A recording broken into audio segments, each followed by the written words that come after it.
Despite some movement on Canada-U.S. trade talks, there are no plans to bring U.S. booze back to Ontario shelves anytime soon. Just yesterday, the head of the Distilled Spirits Council called it a positive sign that Canada's decided to remove 25% tariffs on U.S. spirits.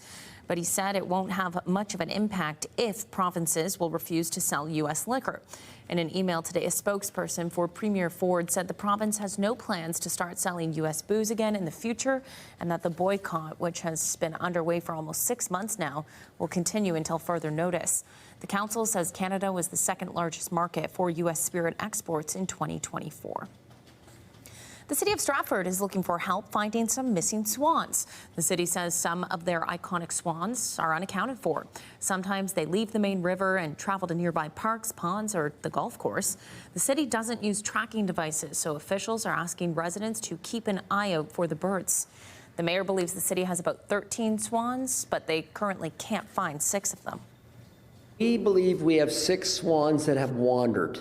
And we don't use tracking devices on our swans. We know we had low water levels, and some swans will take to walking. We have some that can fly, and so there is a little concern. We have 13, I believe, in total with our new cygnets this year, and so we're concerned about their whereabouts. CTV's Colton Weeds will have the full story at 6.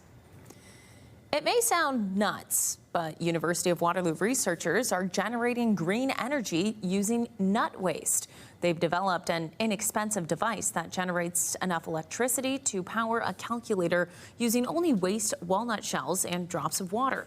They found walnuts have the greatest potential to produce power thanks to their internal systems, which transports water and nutrients for growth. The good thing is it's like agricultural waste. So we are just throwing it out. We don't utilize it. So we can utilize this waste to harvest green energy. At 6, Spencer Turcotte will find out how it works and what other purposes this discovery can be used for. The Toronto Blue Jays back in the win column thanks to an impressive showing against the Minnesota Twins. Vladimir Guerrero Jr. returned to the starting lineup after missing several games for a hamstring injury he suffered last week.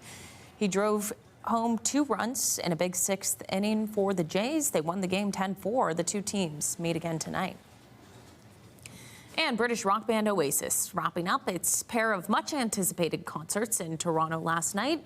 Liam and Noel Gallagher performed 2 sold-out shows with a set list that included hits like Wonderwall and Supersonic. It was their first show in Toronto since 2008. While fans reveled in the long-awaited reunion, some people living nearby say they're frustrated with noise levels coming from the new Rogers Stadium in the Downs View area. Live Nation did not respond to a request from CTV News about the concerns. The venue will also be hosting heavy metal band System of a Down next month and folk singer Hozier after that. Well, it looked like some good shows by Oasis in Toronto.